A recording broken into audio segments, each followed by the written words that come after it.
introdução, extraída do livro Cartas de Paulo, comentadas por Emmanuel, Romanos, capítulo 11, versículo 23. Atingindo o conhecimento, a razão e a experiência, Jesus nos confere preciosos recursos de enxertia espiritual, com vistas à nossa sublimação para a vida eterna. Hoje é a palestra edificante de um companheiro. Amanhã será um livro amigo. Se guardas, pois, o propósito de elevação, aproveita a contribuição do céu, iluminando o templo íntimo. Essa é a proposta de Emmanuel no comentário de Romanos 11, 23. Vamos fazer aqui algumas observações. Primeiro, quando Emmanuel considera a chamada enxertia divina sob o aspecto no qual nós já tenhamos feito a nossa parte.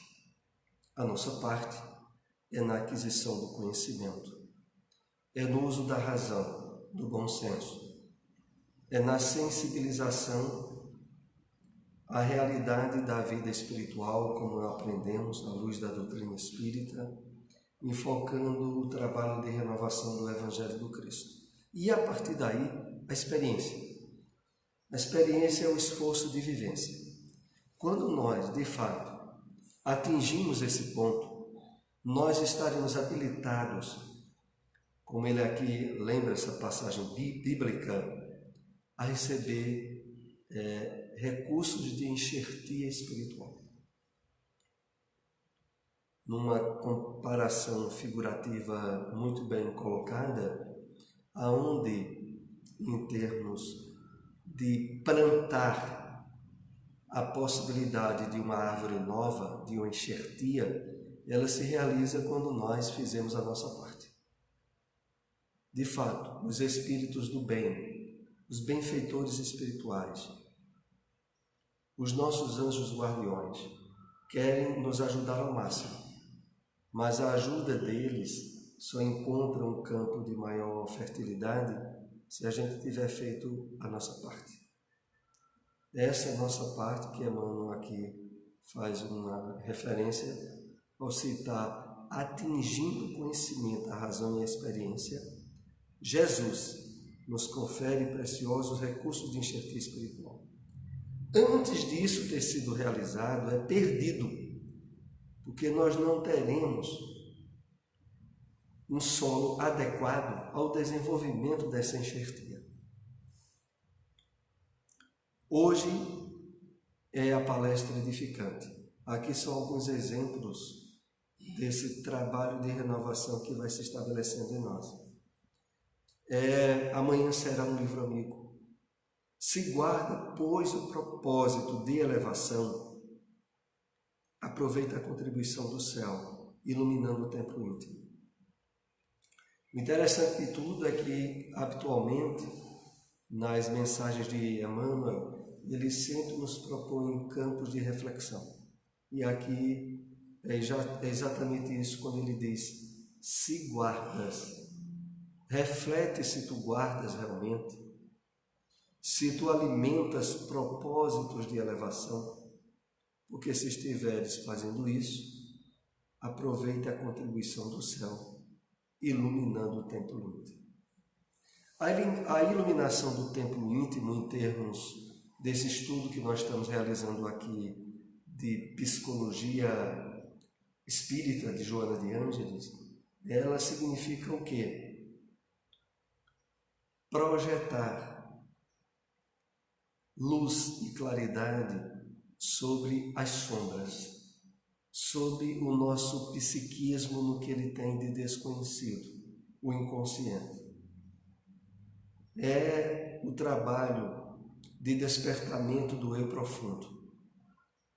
É o despertamento da consciência, que significa e simbolizam também essa iluminação do templo íntimo, que paulatinamente nós vamos recebendo esclarecimentos, dosagens, motivações para proceder. Vamos então para o capítulo Sofrimento no Além-Túmulo. O primeiro slide nos diz o seguinte: a problemática do sofrimento se apresenta à luz do Espiritismo como uma dimensão desconhecida pela maioria das doutrinas filosóficas e religiosas, ampliando a sua área de estudo e de discussão.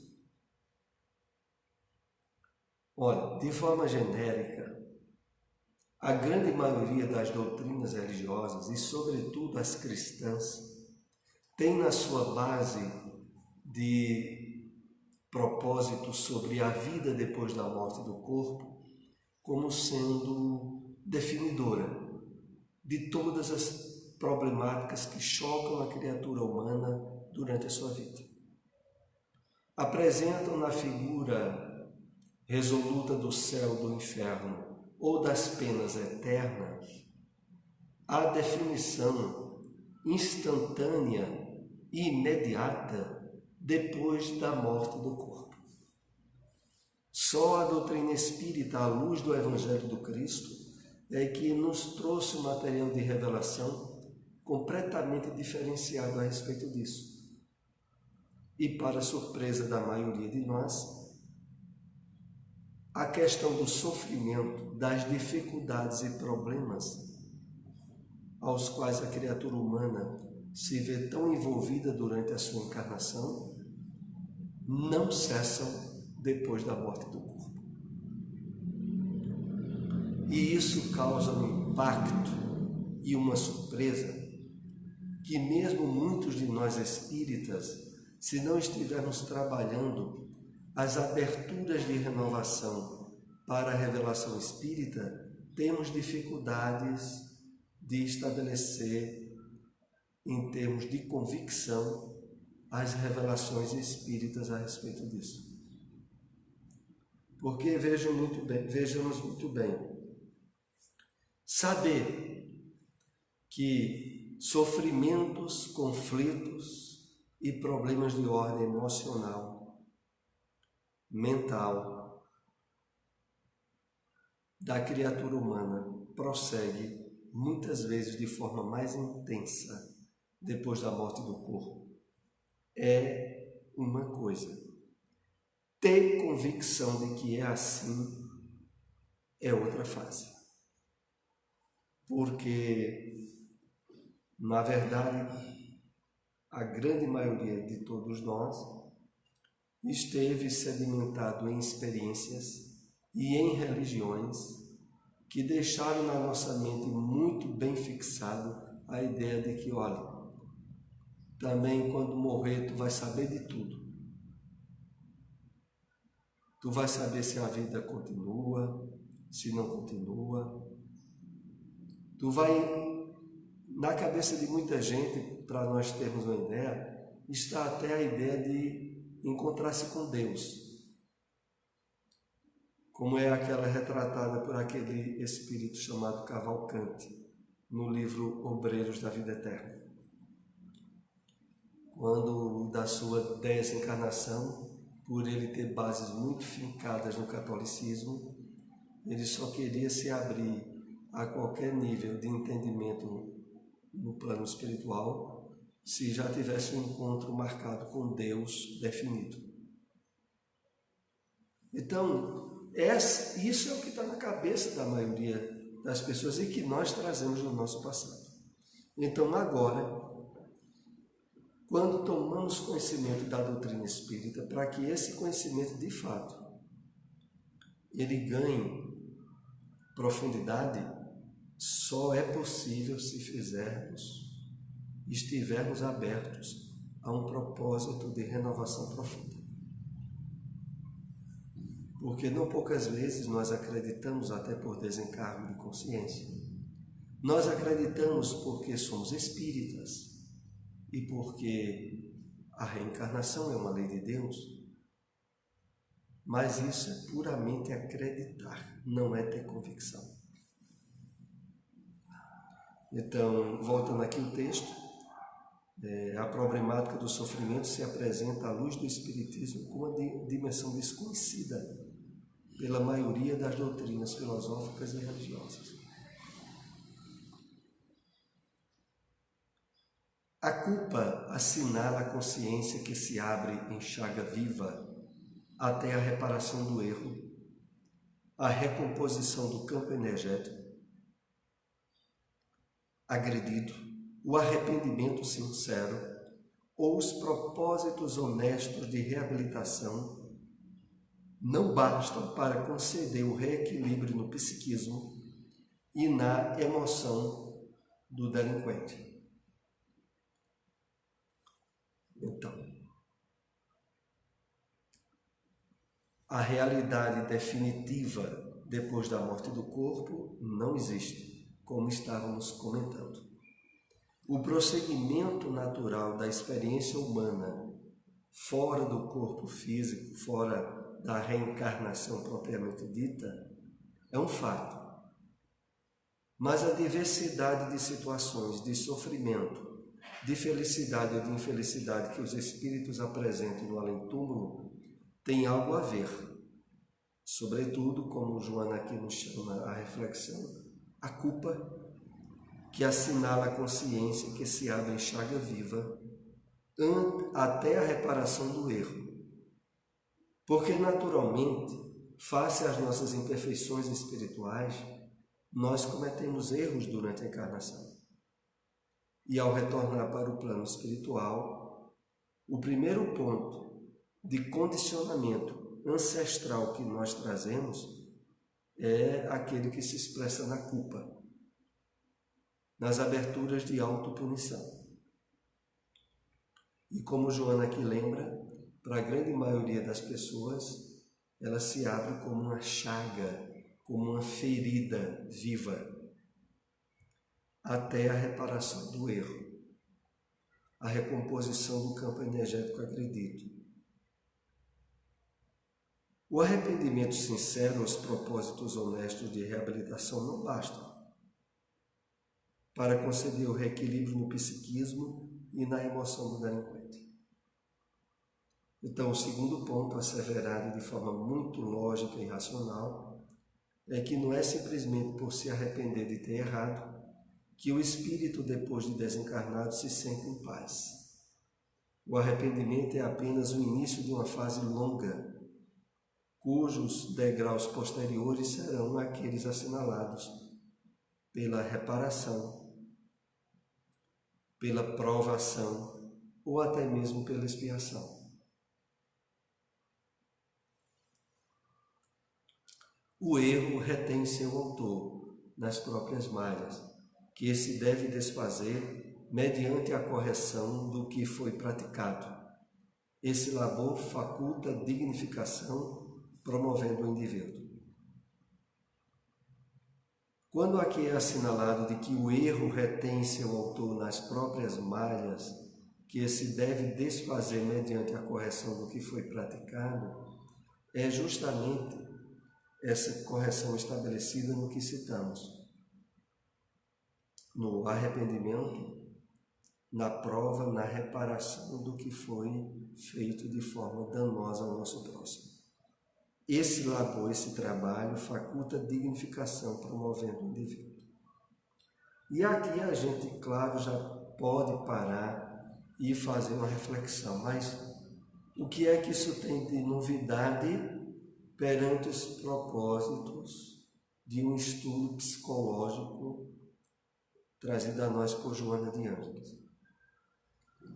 A princípio é feito de forma reflexiva ou de forma até para lembrar os pontos básicos do que nós aprendemos na doutrina espírita.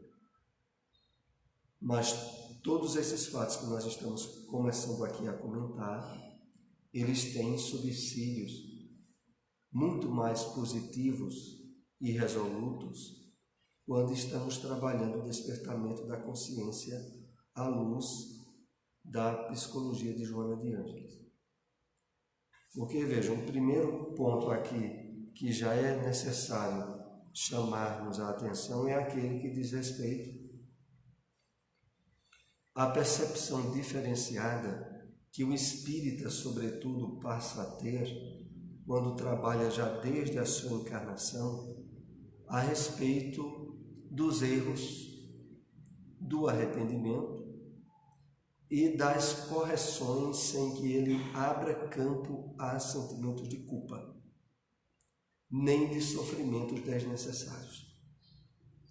Porque o ponto básico que nós somos presenteados com os estudos das obras psicológicas é aquele, inclusive, que foi bem caracterizado na experiência do apóstolo Paulo.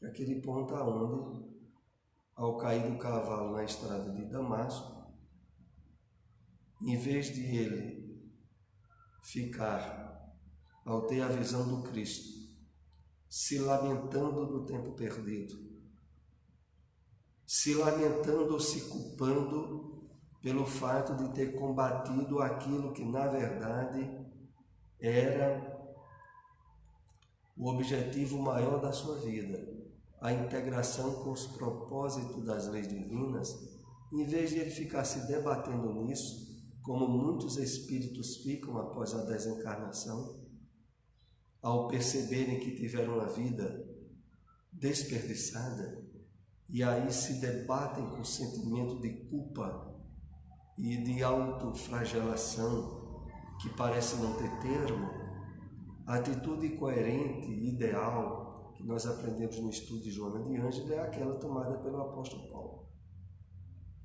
Senhor, o que queres que eu faça? No sentido de que sei que errei, não adianta ficar me lamentando do que eu errei, e eu quero saber o que é que eu vou fazer, não só para corrigir, para estabelecer um nível de qualidade de vida que eu não tive ainda. É isso que estava, em resumo, dentro da expressão bem concisa de Paulo, quando ele disse: Senhor, o que queres que eu faça? Assim também, todos nós que vamos ampliando a consciência nossa em termos de despertamento, cujo propósito maior é o autoencontro, é o despertamento do nosso eu profundo, da nossa semente divina que se encontra enclausturada pelo egoísmo, pelo orgulho, pela vaidade, por uma série de despropósitos com os objetivos da vida que alimentamos ao longo de muitas encarnações. E isso vai sendo quebrado, essa crosta grossa, na medida em que nós trabalhamos o despertamento da consciência. E não só, mesmo durante a própria encarnação, nós somos chamados a poder vivenciar um nível de atitudes e de resoluções coerentes, definidas, como também, sobretudo, na desencarnação. Então, desencarnou, certo? Com muitas coisas ainda para corrigir, certo? E a atitude é: Senhor, o que queres que eu faça? Não é de ficar se autoflagelando, se culpando, se autopunindo, mas é estar aberto à caminhada que prossegue sempre, quer estejamos no corpo físico ou fora dele.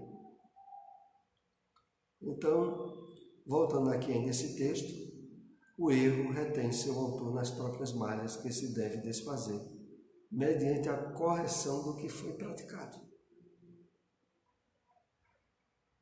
Eu lembro que nós já trabalhamos suficientemente a temática aqui nos estudos de Joana de Ângela sobre, em vez de aberturas para sentimento de culpa, aberturas para o trabalho da responsabilidade, de dizer: certo, errei, eu poderia ter feito melhor, não fiz. E agora, o que devo fazer? Essa é a atitude da responsabilidade, que é diferente da atitude de culpa, diferente da atitude de remorso, de ficar remoendo sofrimento, sem dar os passos adiante. Continuando, nem mesmo o perdão que a vítima concede ao seu malfeitor libera-o da consciência de culpa. Ajuda naturalmente a sentir-se melhor consigo próprio e com aquele a quem prejudicou, estimulando-se ele mesmo para reparar o dano causado. Então, algo que definitivamente todos nós temos nos instrumentos trazidos pela revelação espírita, algo da máxima importância, que é: ninguém tem ideia de quem errou primeiro. Nos mais variados lances ou situações da vida, onde nós sejamos alcançados por o prejuízo causado por alguém. A dificuldade de perdoar alguém que tenha nos causado um prejuízo grave é apenas decorrente da nossa ignorância perante as próprias leis divinas. Porque se estivermos suficientemente esclarecidos, temos, de uma forma muito lógica trazida pela doutrina espírita, o argumento de quem errou primeiro. Sempre é possível que tenha sido nós. E sobretudo quando agora estamos colhendo o que popularmente chama-se de rebordosas. Se agora a gente está trilhando um nível de situações problemáticas, as quais não poderíamos prevenir, que por mais medidas acautelatórias que poderíamos ter tomado, não evitaria, e temos que enfrentar, então, se isso foi trazido, o constrangimento, pela intermediação de alguém, não é porque foi através de alguém que essa pessoa seja culpada do que a gente passa. Então, um ponto que é do mais alto significado para a nossa saúde psíquica e emocional é a abertura completa ao perdão. Absoluta. Porque entende que no mundo de provas e expiações, aonde a grande maioria de todos os espíritos reencarnados tem um passado de crimes, de erros, de vícios e de desequilíbrios que foge à lembrança, é sempre estar atento que o primeiro causador pode ter sido nós. Então, nada mais fácil do que, percebendo isso, entender os erros dos outros quando esses erros nos atingem. A ilusão da posse, a presença das paixões primitivas, o egoísmo, agasalhados enquanto no corpo, transfere as chagas que geram para além da sepultura. Interessante aqui a importância que devemos ter em relação a tudo aquilo que pode nos prender à realidade transitória do corpo físico, quais sejam paixões primitivas, egoísmo agasalhado, esse campo de experiência humana estabelece chagas, feridas, que não atingem apenas o corpo físico nosso, em termos de expressões de doenças psicossomáticas, ou cuja origem foi nas nossas emoções em desequilíbrio. Não. O pior de tudo é que nos acompanham na vida de além-túmulo e geram muito mais sofrimento em termos espirituais, porque depois da desencarnação nós temos um corpo espiritual. E nesse corpo há o reflexo daquilo que foi alimentado e sustentado, sobretudo na área das paixões e dos vícios, cuja base maior é o egoísmo, e que depois vão se traduzir em feridas. O desencarnado desperta, além das vibrações moleculares do corpo, com as mesmas aptidões, ansiedades, engodos, necessidades cultivadas boas ou más, voltando a assumir a postura equivalente ao grau de evolução em que estagia.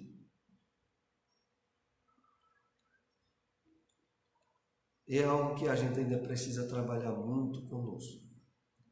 É de que todo o campo de experiência humana em que nós interagimos durante a encarnação, aonde as sensações, as emoções, os sentimentos, as construções do pensamento nosso estiveram ligadas, tudo isso só teve uma realidade devido ao nosso espírito e não ao nosso corpo. Então ainda é muito comum, porque isso é ancestral em nós, a somatização enganosa de achar que engodos, amarguras, vícios e problemas que fizeram parte dos hábitos da nossa encarnação se apagariam com a morte do corpo. Porque eles não se apagam. Porque, na verdade, eles só existiram devido ao nosso espírito. Ainda há muita gente que pensa, que diz assim, em relação a um vício, por exemplo, eu preciso disso para alimentar o meu corpo. Não alimenta seu corpo, alimenta seu espírito. As vibrações sutis que são exaladas dos condicionamentos, dos vícios, dos hábitos que nós temos, impregnam-se e só têm realidade devido ao nosso espírito. Desencarnou, o espírito continua do mesmo modo. Então os hábitos de vida, os propósitos, os objetivos continuam fortemente vivos dentro do espírito depois da desencarnação. Então, é por isso que há essa reflexão do slide quando junta ansiedades, engodos, que são enganos, necessidades cultivadas, verdadeiras ou falsas, boas ou más, voltando a assumir a postura equivalente ao grau de evolução em que estagia o espírito. O espírito continua tendo as mesmas coisas, as mesmas sensações, só que agora expressas no corpo mais sutil, que é o perispírito. Mas em essência, tudo continua o mesmo. Eu me lembro aqui, há um tempo atrás, eu já fiz essa referência, mas que é interessante, aquela que está naquele livro e filme E a Vida Continua. Quando aquele casal, Evelina e Ernesto, desencarnam, e ao despertar no hospital, no plano espiritual, têm a absoluta ilusão de que estavam no hospital, no plano físico, quando haviam se internado para um procedimento cirúrgico. Desencarnam durante a cirurgia e têm a mais absoluta certeza que continuavam encarnados. Porque, em termos de percepções e de sensações, tudo continuava o mesmo. Tudo continuava o mesmo. E aí eles, é a história do livro e do filme E a Vida Continua, paulatinamente foram percebendo que estavam numa realidade nova. Mas levaram algum tempo para perceberem isso.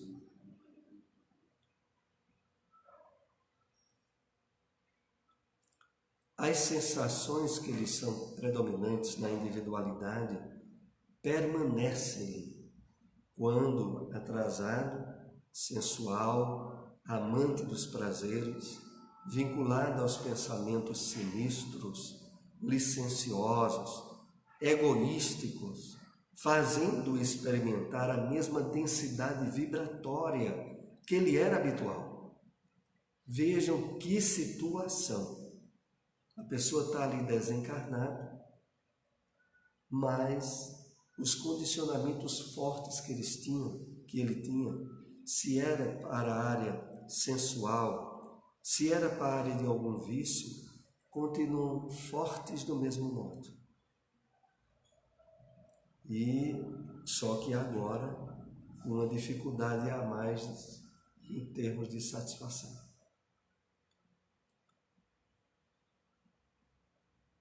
Então, essas sensações, que eles são predominantes na individualidade, permanecem.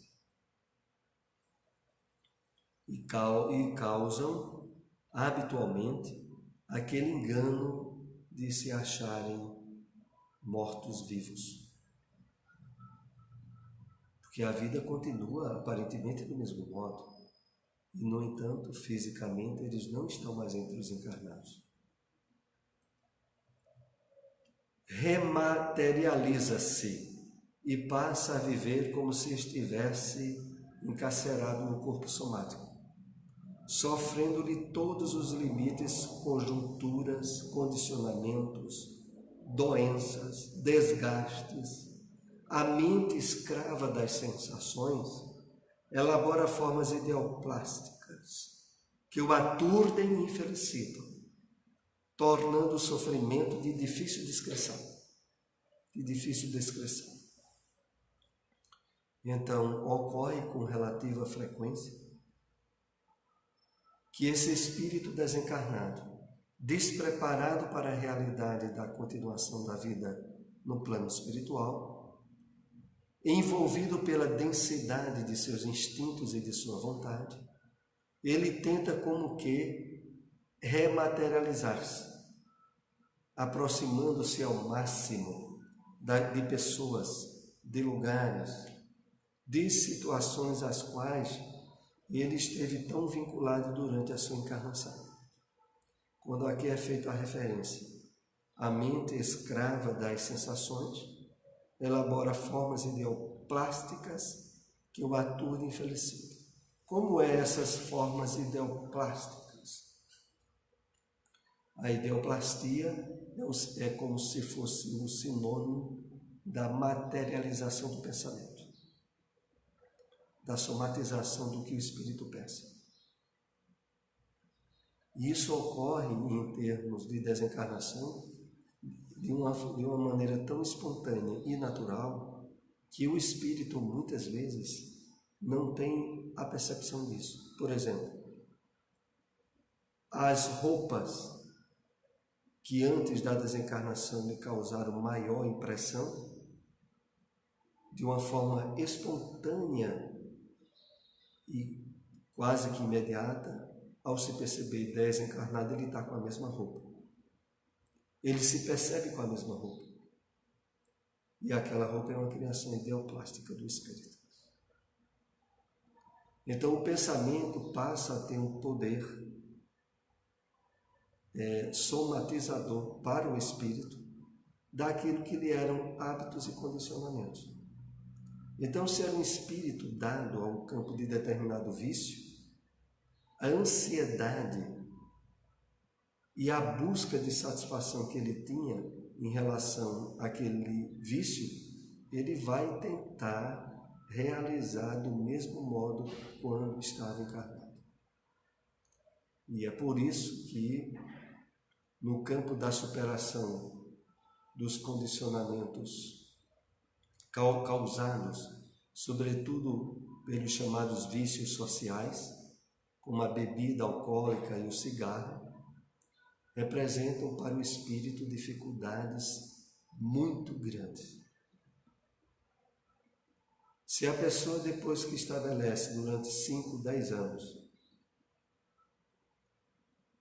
o estabelecimento de um vício e que depois ela tem muita dificuldade durante a encarnação de superar, a dificuldade não vai ser nada menor no plano espiritual. É por isso que nós somos muito estimulados, instigados a fazer ao máximo o trabalho que a gente tem que fazer durante a encarnação, porque depois vai ser mais difícil. É muito mais fácil fazer agora.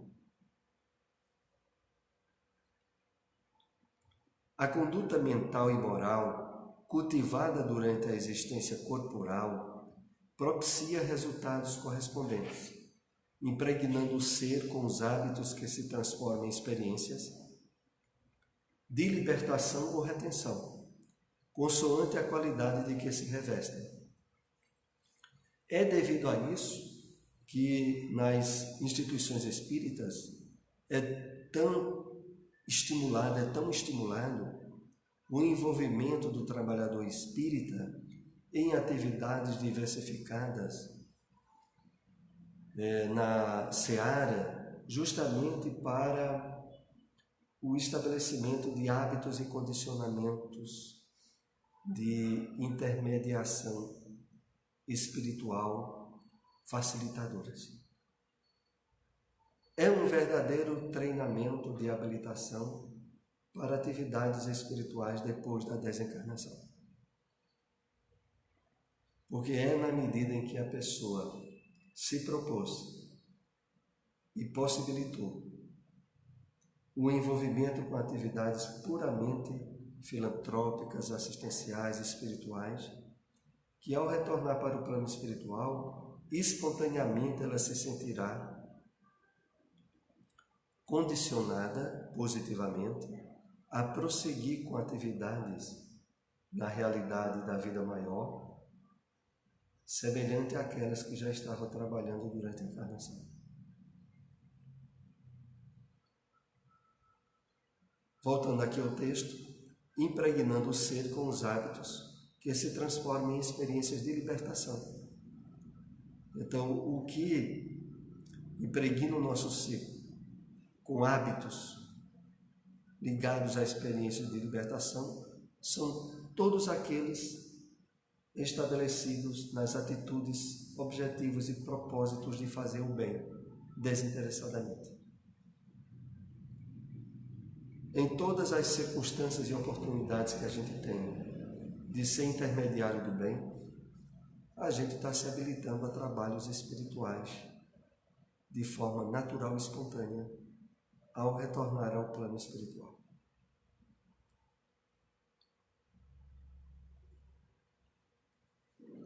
O prolongamento da vida após a morte física faz-se com as mesmas características, resultando as fixações como futuros critérios de comportamento. Porque a mente viciada gera necessidades que não encontram correspondente satisfação. Analisando aqui em partes. Na primeira, o prolongamento da vida após a morte física faz-se com as mesmas características. Ora, mesmas características como?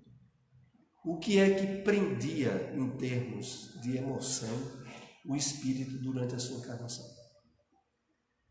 Aquelas circunstâncias e aqueles fatos que mais prendiam o espírito vão continuar prendendo ele depois da desencarnação. Então, nada mais libertador do que hábitos e atividades onde a pessoa, desde a encarnação, já estabelecia no seu psiquismo, através da repetição de experiências positivas e libertadoras associadas à prática do bem. Então, isso facultará, em termos espontâneos e naturais, a continuação. Mas, por outro lado, aquilo em que nós temos gasto mais energia, mais cuidado e mais atenção, se for de ordem material, poderíamos dizer, na linguagem popular, estaremos fritos, que estaremos ligados a essas coisas, circunstâncias ou pessoas. Por isso, inclusive, em termos de relacionamentos afetivos, aqueles que são estabelecidos na possessividade ou no ciúme desequilibrado, nos condicionamentos de pertencimento egoístico, problema sério. Problema sério. Não são poucos os livros espíritas que mostram que no plano espiritual a quantidade de viúvas ou de viúvos que, através dos processos de influência espiritual obsessiva,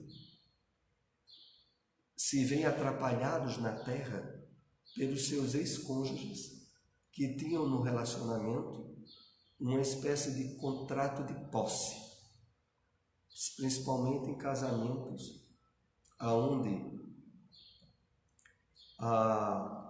o critério de relacionamento não foi estabelecido no afeto verdadeiro, mas na satisfação sensorial compartilhada, aonde o sentimento de posse e de desequilíbrios estiveram marcando muito o relacionamento.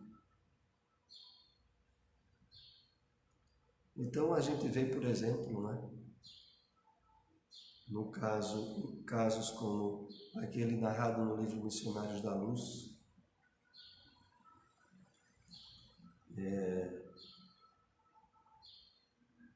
e em diversas outras obras espíritas.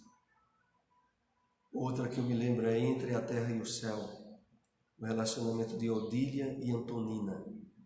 Antonina, a nova esposa de Amaro, e Odília, no plano espiritual, era o espírito causador de uma série de problemas pela possessividade que tinha para com seu ex-esposo, o Amaro. Então há muitos relatos advertindo àqueles que tomam conhecimento da doutrina espírita como devemos projetar metas e objetivos, pelo menos em termos de ter um campo reservado aos ideais que transcende a vida do corpo. Então, durante a encarnação, nós temos as tarefas de estudo, de arranjar um trabalho, de constituir uma família, mas não devemos nunca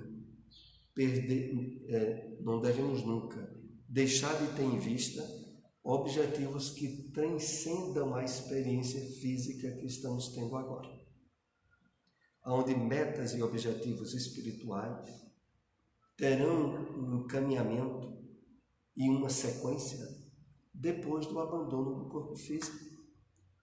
Pela morte que, como nós aprendemos, nunca é esperada, e não importa a quantidade de anos que nós temos vivido na experiência encarnatória. Então, é muito positivo esse trabalho de metas e de objetivos que transcendam a existência física atual.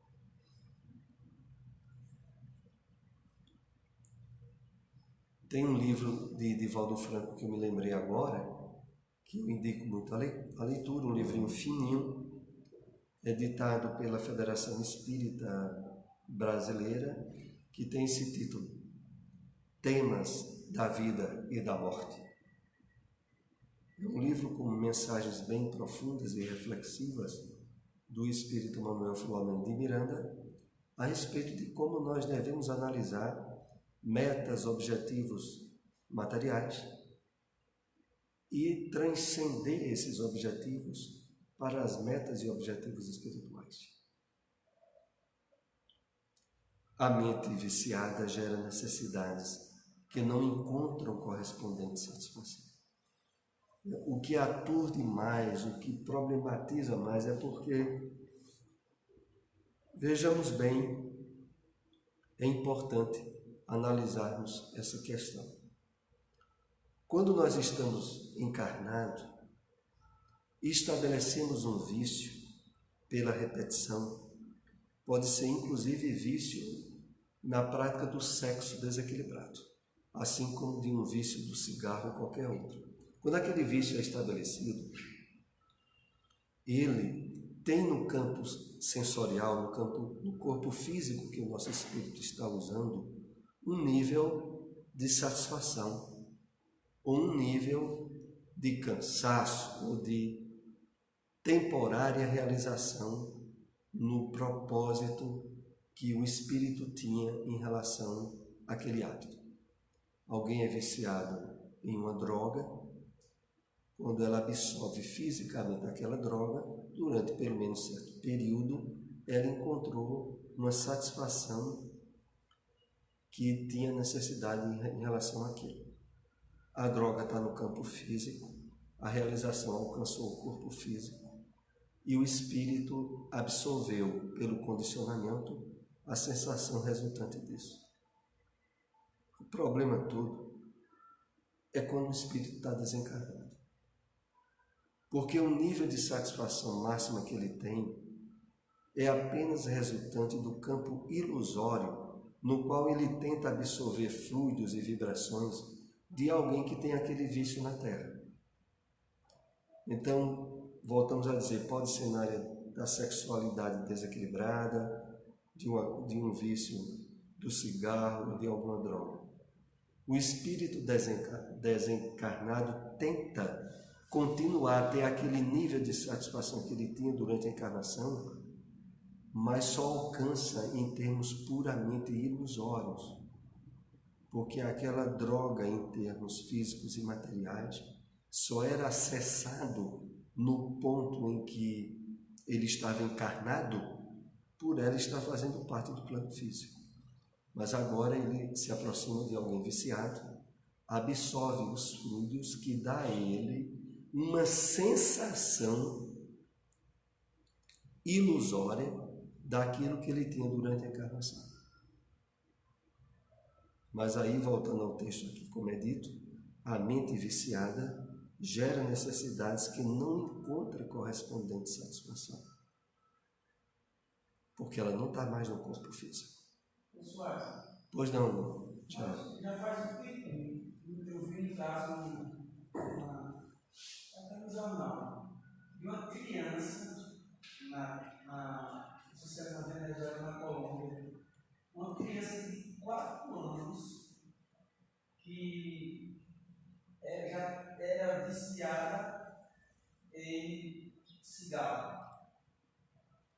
E nem o pai nem a mãe nunca fumaram, na família não tem fumantes, e essa criança veio viciada, ela viciou quando pegou o cigarro a primeira vez.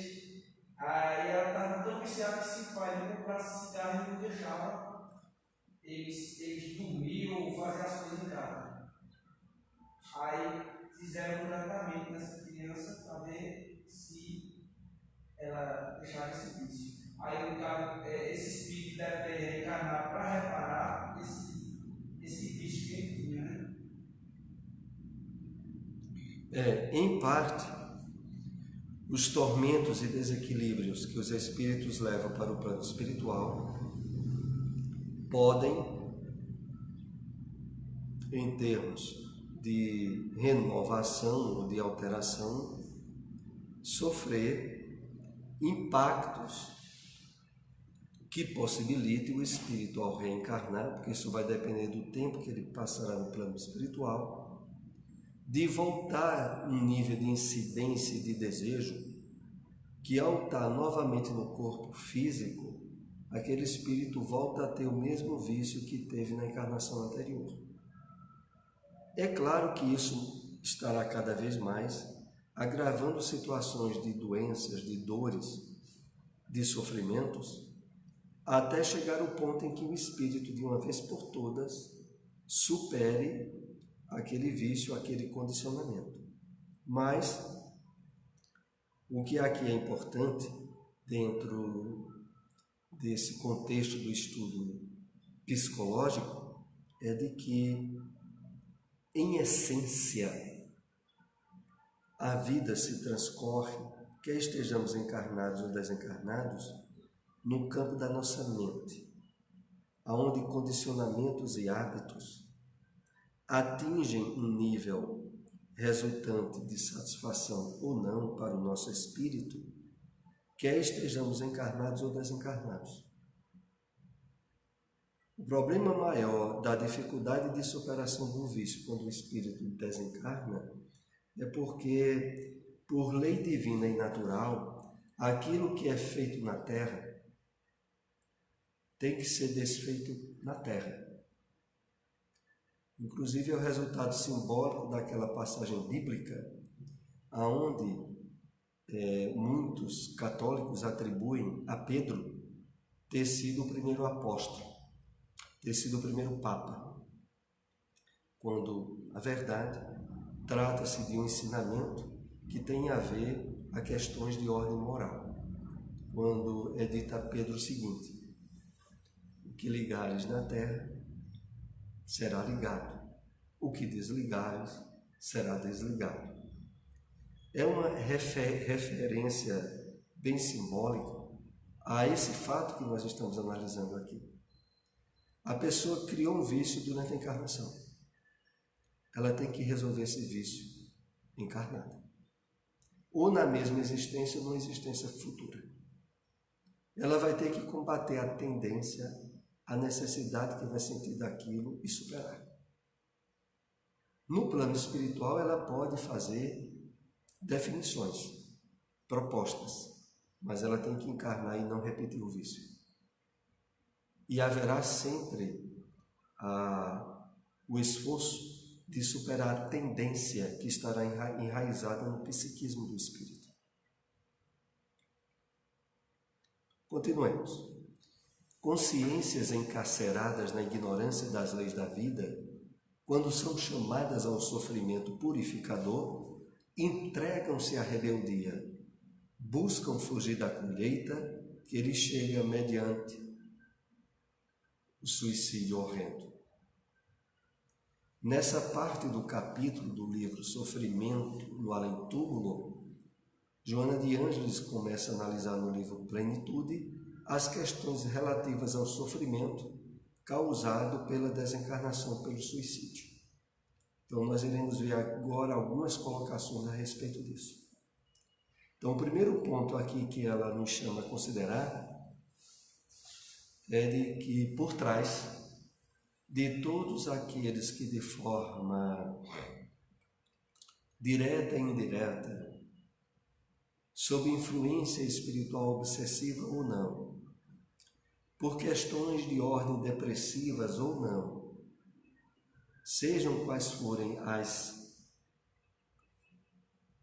contingências que levaram alguém a cometer um suicídio, a atentar contra a própria vida física, indo de encontro à lei de conservação, que é uma lei divina que toda criatura humana traz dentro dela, de querer proteger e estender ao máximo a existência do seu corpo, quando seja por que motivos forem, por seja quais forem as circunstâncias da vida, as quais esse espírito teria que enfrentar, teria que superar, e ele entregou-se ao suicídio, por trás disso o que é que existe?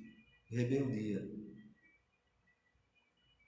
Hoje nós sabemos que uma das causas principais do suicídio que tem atingido cifras epidêmicas é a depressão. Mas qual é a causa, normalmente, em termos espirituais, queremos aqui analisar, que está por trás da depressão? A rebeldia frente às circunstâncias adversas que a vida trouxe à pessoa. Em vez de ter havido uma sensibilização em termos, a pessoa se revoltou mais ainda contra aquilo que ela passou, não aceita e abre portas à instalação de processos depressivos que poderão ou não levar ela a um suicídio. Então, por trás de tudo, voltando aqui a esse texto que está no livro Plenitude, consciências encarceradas na ignorância das leis da vida, quando são chamadas ao sofrimento purificador. Interessante aqui, inclusive, para nós analisarmos isso, porque, sob a luz da doutrina espírita, o sofrimento não é coisa de graça, não, e nem é criação do diabo. Ele tem um surgimento e um direcionamento para limpar e purificar o espírito, face o seu afastamento das leis divinas. Então, em vez de ter se aberto há um trabalho de modificação de propósitos, a pessoa se revolta contra Deus e contra a vida e engendra campos para o surgimento da deserção da vida pelas portas do suicídio. Continuando aqui a análise ainda. Para a própria desdita, mais dolorosa, encontra a vida que ultrajaram com um gesto desvairado. Somando as novas dores, a frustração por constatarem-se como indestrutíveis e as aflições decorrentes do ato praticado, que produz dilacerações do perispírito. Continuando agora, de uma forma ainda mais clara, as consequências logo imediatas ao suicídio. Quais são? O encontro com a vida. É o primeiro ponto de frustração imensa. E somando-se a isso, as dores, a frustração de se constatarem indestrutíveis, somam-se as aflições decorrentes do ato praticado, que produz dilacerações no perispírito. Nós sabemos que essas dilacerações, elas se expressam, sobretudo, por um campo de desequilíbrio intenso nas vibrações energéticas que compõem os centros perispirituais aos quais o espírito está vinculado no seu corpo astral. Esses desequilíbrios, por exemplo, para espíritos que tentaram acabar com a vida através de um tiro no peito, a sensação de estar encarnados, aonde a percepção do sangue que jorra, causado pelo objeto dilacerador, não para nunca. Espíritos que se atiraram de altas alturas, buscando a morte pelo suicídio, a sensação de uma queda que parece nunca terminar. E várias outras que são analisadas nos livros mediúnicos à luz da doutrina espírita. Então, essas são ligadas às dilacerações no perispírito.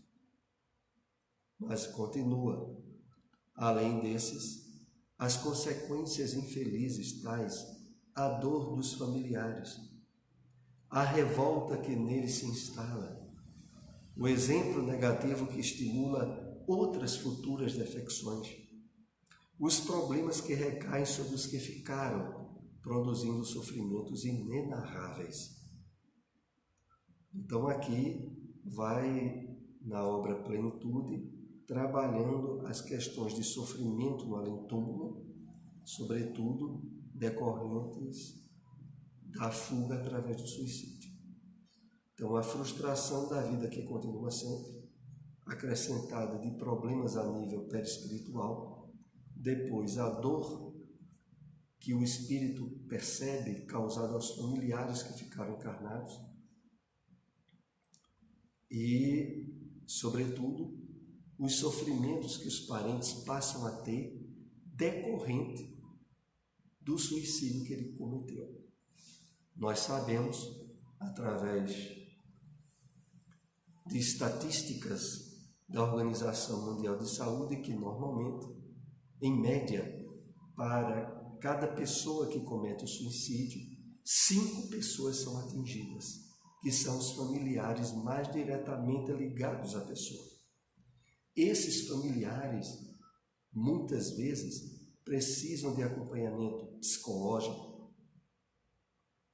precisam de um apoio de um psicanalista para superarem aberturas a, inclusive, processos depressivos, decorrentes, às vezes, pela culpa que sentem pela morte desastrosa do parente próximo e de não terem podido impedir que aquilo ocorresse.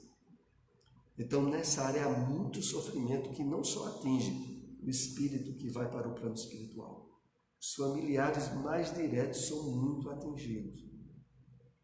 O problema maior para o espírito desencarnado é que ele percebe o sofrimento que está causando aos familiares, fora o sofrimento que ele mesmo sente causado ao seu corpo espiritual. A morte, em hipótese alguma, faz cessar o sofrimento, porque, não anulando a consciência, faculta-lhe logicar e vivenciar o prosseguimento das experiências.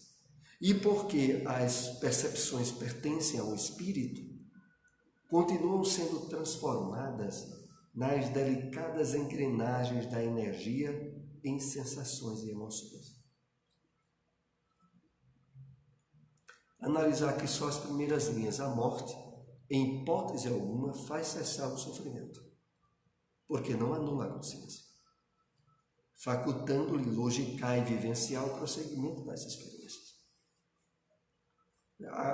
A questão mais frustrante, mais causadora de sofrimento aos espíritos que cometem o suicídio é perceberem que a vida continua.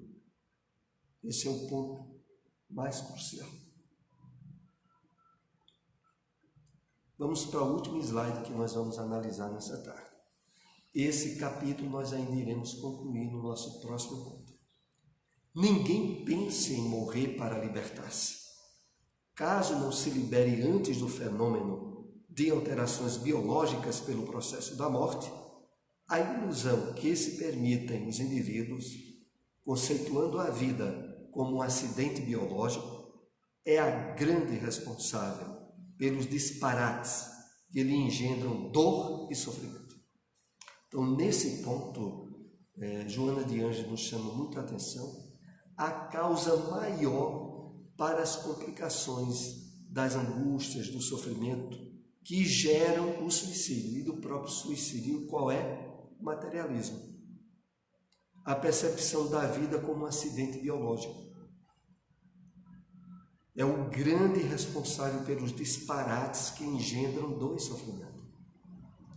É justamente por isso que o Espiritismo ele é colocado como o maior agente de combate ao suicídio, à loucura, à depressão e aos problemas de ordem emocional, porque nos apresentam a constatação da vida que continua muito mais intensa depois da desencarnação do corpo.